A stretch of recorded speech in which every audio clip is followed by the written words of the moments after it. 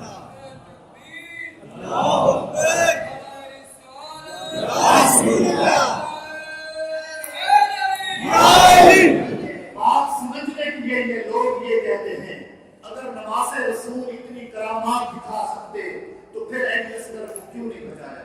اگر اتنے بڑے در کے بیٹے تھے اور حضور کے کاموں کے سوار تھے، اگر پاس کچھ ہوتا تو یزیدیوں کو واسع جہنم میں ایک دعا سے کیوں نہیں کر پائے؟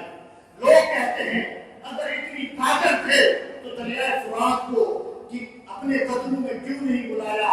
میں کہتا ہوں میرے دوستو، میرا پیر حسین یہ سب کچھ کر سکتا تھا۔ اگر چاہتے تو یزیدیوں کو ایک انگلی کے اشارے سے واقع جہنم کر دیتے، اگر چاہتے زمین کربلا میں ایڑی مارتے، زمزم کا چشمہ ابلتا، پانی جی بھر کے پیتے، اگر چاہتے امام حسین علی اصغر کو بچاتے، اگر چاہتے علی اکبر کو بچاتے، اگر چاہتے تو دریا فرات کا کنارہ توڑ کر اپنے قدموں میں دریا بہاتے، لیکن سب کچھ جوان علی اکبر کو ذبح ہوتے دیکھا، علی اکبر کو ذبح ہوتے دیکھا، عوام انصار کو ذبح ہوتے دیکھا، سب کچھ اپنی آنکھوں سے دیکھا۔ دعا ہونے کی میرے مالک کی مصیبت ڈال دے، اگر دعا کر دیتے تو مقام رضا سے نیچے گر جاتے۔ اللہ رب العزت نے فرمایا کہ یا ایتھا النفس المطمئنہ ارجعی الی ربک راضیۃ مرضیہ، کہ اے امام حسین اللہ کی ہر رضا پر، ہر فیصلے پر، ہر تقدیر پر راضی رہنے والے امام حسین، تو مقام رضا پر فیض رہا، آفت کھلی فی باب جنتی، عامر نیک بندوں میں شامل ہو کر کربلا کے میدان پر کھڑے ہو کر جنت میں داخل ہو۔ سب کچھ کر سکتے تھے، سب کچھ کر سکتے تھے، اگر کرتے تو سب کچھ ہو جانا تھا، لیکن مقام رضا سے نیچے گر جاتے، تقدیر کے فیصلے کو ماننے سے نیچے گر جاتے۔ اس تقدیر کے فیصلے پر فیض رہنے سے جو درجہ ملنا تھا وہ درجہ فوت ہو جاتا۔ علی اکبر کو قربان کیا، قاسم اور باس کو قربان کیا، لیکن امام حسین نے اپنے مقام رضا کو اپنے نیچے قدم کے نیچے رکھ کر اللہ رب العزت نے فرمایا، اللہ کے محبوب نے فرمایا الحسن والحسین سیدنا شباب اہل الجنہ، یہ حسن و حسین جنتی نوجوانوں کے سردار ہیں۔